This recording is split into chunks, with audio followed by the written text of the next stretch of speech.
Mataas ang creatinine. Ito ang dapat kainin ng mga senior. Magandang araw po, mga ka-senior. Narito na naman ang inyong ka-senior health tips. Gabay natin para sa mas maingat na pag-aalaga ng ating kidney at overall health.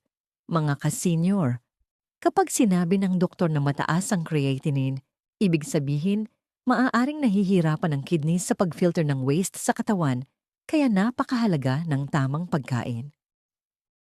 Ano ang dapat kainin? Isa, mga gulay, low potassium. Hindi lahat ng gulay ay pare-pareho.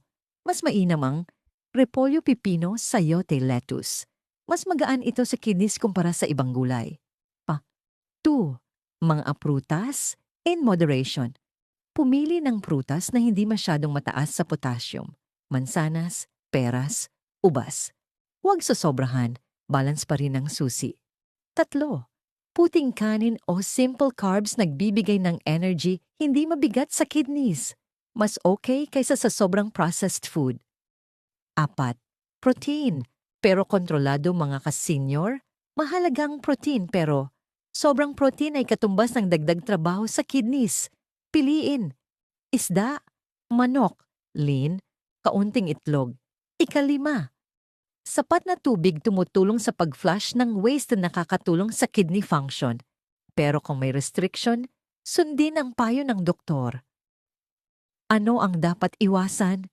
1. Sobrang maalat processed food, instant noodles, dilata. Nagpapahirap sa kidneys. 2.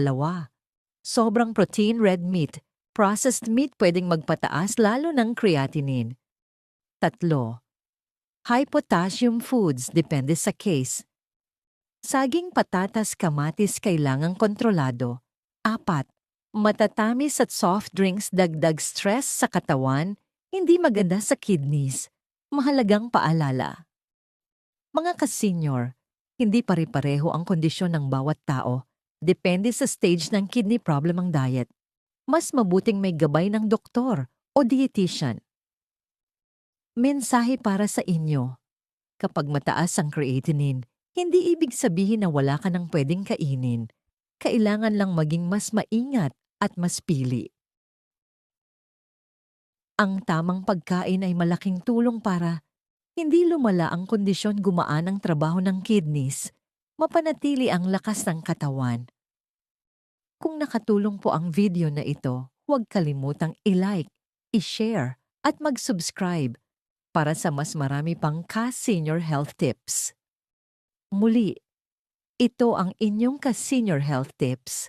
Nagpapaalala na ang bawat kinakain ay may epekto sa kalusugan. Ingat po kayo lagi at God bless.